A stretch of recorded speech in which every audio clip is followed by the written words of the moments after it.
Payapa ang kalooban ni Maria Clara habang tinitingnan ang mga sulat na ipinadala noon ng kanyang minamahal na si Crisostomo Ibarra. Mahal ko, Maria. Akin. O anak ko, hindi ka ba nagsasawa sa mga sulat ni Crisostomo Ibarra? Hindi po ako. Kahit ito lang basahin ko sa buong araw, mabubuhay na ako. Yung mga sulat na sakit parang mga tinapay. Bubuhay sa akin at nagpapalila. Ilang kaya siya ba? Anak ko, huwag ka sana mabibigla sa aking ibabalita. Ano po yun ang Si Ibarra, babalik ka sa Pilipinas. Ha? Talaga po? Burutin niyo ako, sampalin niyo ako para magising ako sa panaginip na to. Anak, hindi ka na naginip, anak. Hindi ka na naginip. Ang saya-saya ko. Para ako mga ibon na kumakanta sa umaga. Kailan mo siya babalik? Sa susunod pa na linggo. Maghahanda ako ng salo-salo para sa kanyang pagbabalik.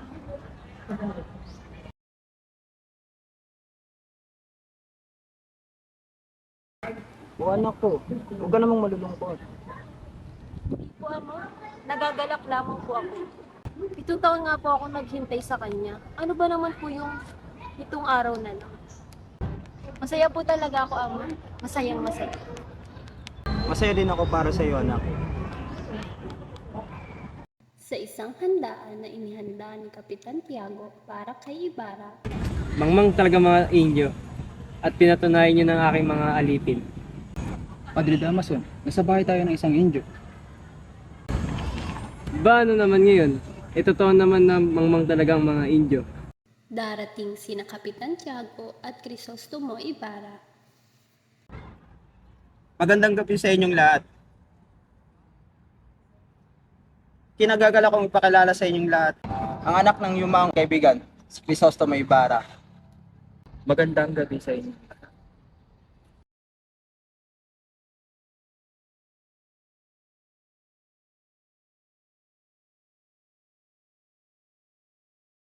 Magandang gabi. Ako si Crisostomo Ibarra.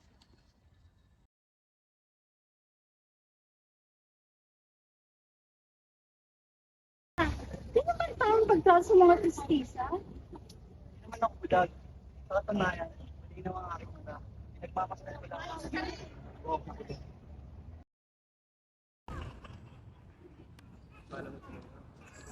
Tama muna ang pag-uusap dahil nakahanda na ang inyong hapunan. Naisa nang umupo ni Padre Sevilla sa isang silya, ngunit agad na lumapit si Padre Damaso sa nasabing upuan. Padre Damaso. Sige, dito ka na maupo. Hindi, ituloy mo na yung plano mong umupo sa silyang iyan. Sige na, matatanggap ko naman kahit ikaw na ang umupo dito. Hindi, ikaw ang nararapat na maupo sa upuan na yan. Ikaw ang mas malapit sa pamilya sa inyo. Sige na, upo ka ng tiga. Pero ikaw ang padre sa lugar na ito. Ay, umalis ka na nga. At ako na ang upo.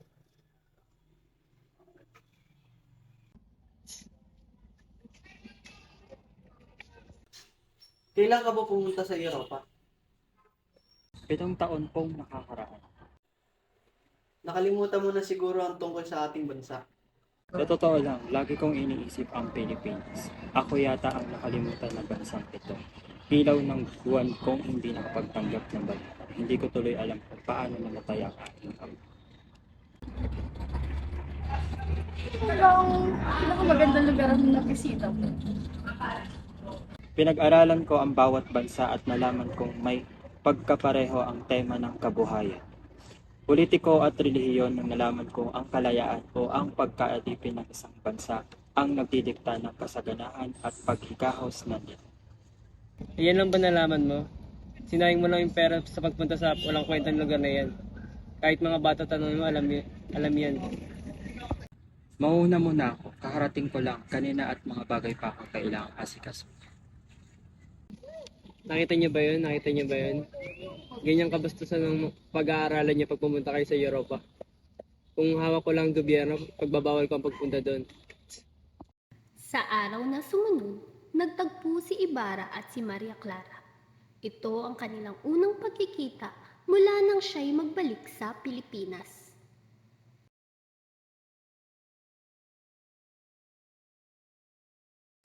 Crisostamo ang aking mahal. Sa dinami-rami ng mga babae sa iba't ibang bansa, hindi mo ba ako nakalimutan?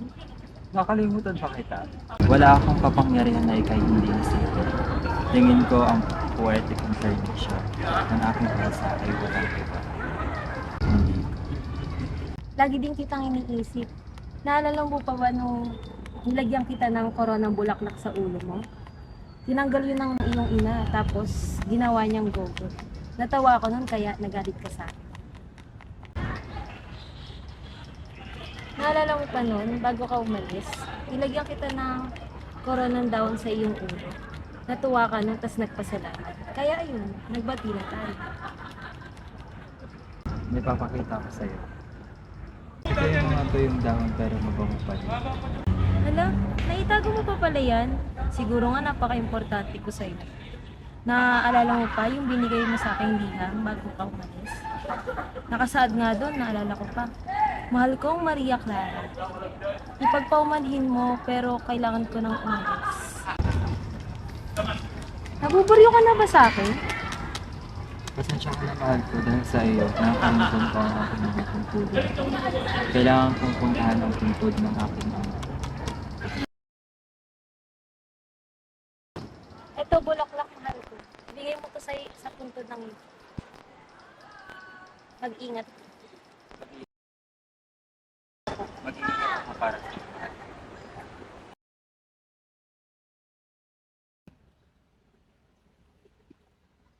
Tagal na nga namin hindi nagsama.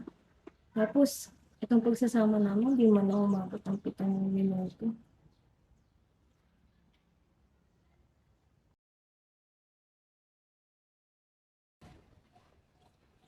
Maria Clara, umiyak ka ba?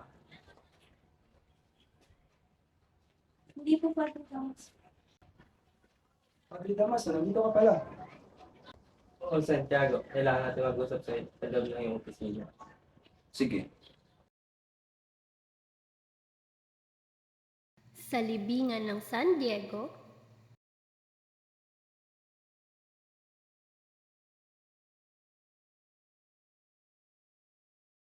Nandiyan ang puntod ng iyong ama.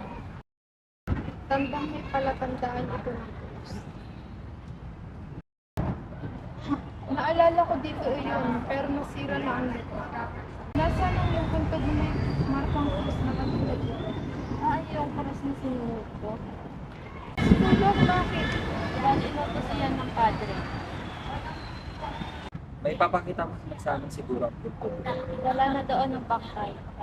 Ano? Anong sinabi mo? Nutusan lang ako ng padre. Sabi niya dalhin ko daw sa sementeryo ng mga ancient. Ano? Ginawa mo yun? Huwag kayong magalit. Senyor, hindi ko iyon inilibing sa sementeryo. Buti naman at hindi mo yun ginawa. Umuulat kasi nun, kaya tinapin ko na lang sa ito. Na parang kayo mong inuto leche. sa simbahan ng San Diego, Saan ko pwedeng ilagay ito? Kahit saan. Andito ba si Crispin? Si Crispin. Nandito siya kanina pero tumakas siya kasama ang kanyang mga ninakaw. Papunta na siguro sa bahay ng mga gwardiya. Hanapin mo na ang mga anak mo. Palibhasa kasi barumbado ang kanilang ama. Huwag kang iiyak dito. Doon ka umiyak sa labas. sa paglabas ni Sisa, isang alagad ng sibil ang sumalubong sa kanya. Sabihin mo ang totoo at kung hindi, itatali ka namin sa puno at babarilin ka namin.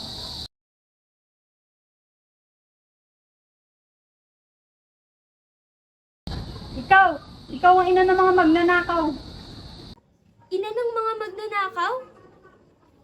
Nasaan ang perang ninakaw ng mga anak mo kagabi? Hindi magnanakaw ang aking mga anak. Kahit sila'y nagugutom. Hindi porkat mahirap kami na agad ang pagbibintangan nyo.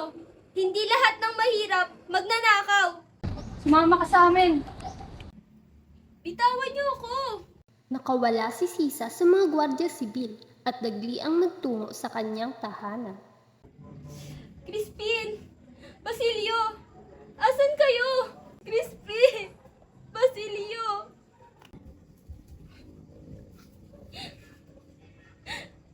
Ito! Ito ang damit ni Basilio! Hindi! Hindi ito maaari! Hindi! Hindi pwede, Basilio!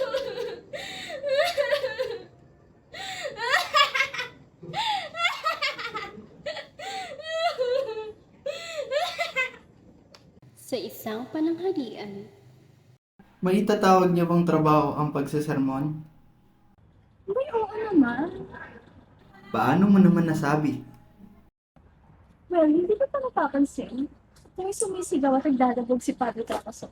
Shit, ano ka ba? biglang dumating si Padre Damaso kahit patapos na ang tanghalian. May pinag-uusapan ba kayo kanina? Tuloy niyo. Nabanggit lang kasi ni Senyor Ibarra ang pagpapatayo niya ng paaralan noong At tungkol dyan pala, wala akong alam dyan sa arkitektura. kapag paaralan kasi ang pinag-uusapan, kailangan natin ng eksperto. Expert? Wala talaga mas tatanga pa sa mga Indio. Di ba nila kaya magtayo ng 4 na dingding at isang bubong? Ano pa bang kailangan na isang paaralan? Mahal ko, ang ganda mo talaga. Salamat aking mahal. Ang ganda ko parang ito yun. Walang kupas sa mundo. Alam mo kasi, ang mga Indio, kapag may mga pinag-aralan, feeling may mga titulo. Isang masidhing sulyap ng galit ang ipinupol ni Ibarra dahil sa mga pahayag ni Padre Damaso. Pupunta lang sila ng Europa para magsayang ng pera. Diyos na bahala sa kanila. Nag-umapaw ang galit ni Ibarra sa mga pahayag ni Padre Damaso. Walang lapit kung ayaw siyang mamatay. Mahal ko, tama na yan. Hindi mo man lang nirespeto ang aking ama, Padre. Ang bunganga mo'y puno ng kabanalan, pero ang puso mo'y puno ng pagmamalabis. Ang pananghalian ay natapos sa marahas na pahayag ni Ibarra kay Padre Damaso. Dahil sa pagkakaroon ng gulo sa pagitan ni Ibarra at Padre Damaso, hindi na natuloy ang plano ni Ibarra na magpatayo ng paaralan. At nagdesisyon si Kapitan Tiago na huwag nang ituloy ang kasal ni Ibarra at Maria Clara. Para magkaroon tayo ng kapayapaan, iurong ko ang kasal niyo yung dalawa ni Crisostomo Ibarra. Ama, huwag mo naman gawin sa akin ito. Alam mo, mahal ko si Crisostomo. Hindi na magbabago ang aking pasya, pero huwag kang mag-alala, anak. Papakasal pa rin kita. Ama? Gusto kong pakasalan mo ang pinsan ng aking bayaw, pamangkin ni Tiburcio de Espadaña, si Alfonso Linares. Padre Damaso? Bakit? Nag-aate ka? Kasate mo nga eh. Pumayag yung pamangkin kong ipakasal sa babae, hindi man mo nakikita ng ikan. Doña Victorina? Ikaw? Anong tatanggihan si Lenares kay ayaw na tulong? Maria Clara, iha, siya ang gusto kong pakasalan mo. Tumahimik kayong lahat! Wala kayong karapatan para diktahan ang nararamdaman ko. Si Ibarra lang mahal ko, si Ibarra lang ang kailangan kong pakasalan. Sinisigawan mo ba kami? Oo, dahil hindi nyo pinapahalagahan yung nararamdaman ko. Bastos kang babae ka! Iha, makinig ka sa akin. Si Linares ang gusto kong pakasalan mo. Kung hindi ka magpapakasal sa kanya, magmamadre ka. Anong pipiliin mo? Anong karapatan yung pagpilian ako? May karapatan ako dahil ako ang iyong tunay na ama. Nakatunga nga si Maria Clara habang nagmamasid sa isang diaryong nag-uulat na ang kanyang minamahal na si Ibarra ay lumisan na.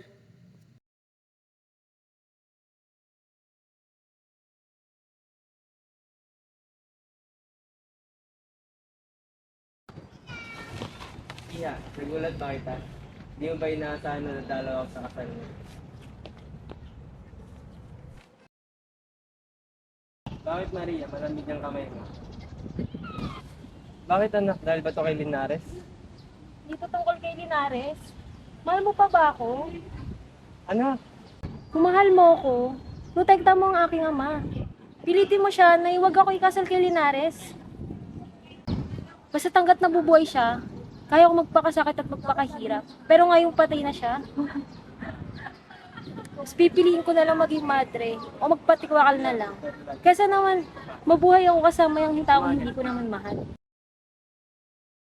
patawarin mo ako anak sa mga kasalanan ko. Inayaan kitang makasal sa hindi mo naman mahal. Bumadre na lang ako. Sa pagkamatay ni Ibarra, nagdesisyon si Maria Clara na magmadre na lamang. Ang pangyayaring ito ay naghatid ng malalim na kahulugan sa buhay ng mga tauhan at sa kabuuang kwento. At marami pang mga pangyayari ang umusbong sa orihinal na unang nobela ni Dr. Jose Rizal na nagpalaganap ng diwa ng rebolusyon.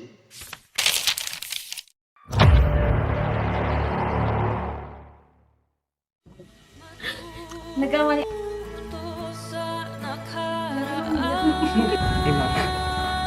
Mga mangmang talaga mga Indio at pinatunayan lang ngayon at pinatuya. Dapat. 1, 2, 3, go. Lakad. Wait lang. Sunod kayo. Tapos mag-stop kayo ng konti para kita sa camera. Yeah. 1, 2, 3, go. Walang kakapit. Harap kayo dito. Dito kayo po hanap. Kaya harap muna kayo. May Donya. Da. Kaya-kayang baguhin ang nakalipas. Go. Maiiba na lang. Tapos nakita mo rin yung ito lang yung Sige, go. Okay, 1, 2, 3, go. Wala lalapit. Isa pa. Ulit. 1, ayos. 1, 2, 3, go. Na parang kanyang inuti leche. 3, go. Walang lalapit!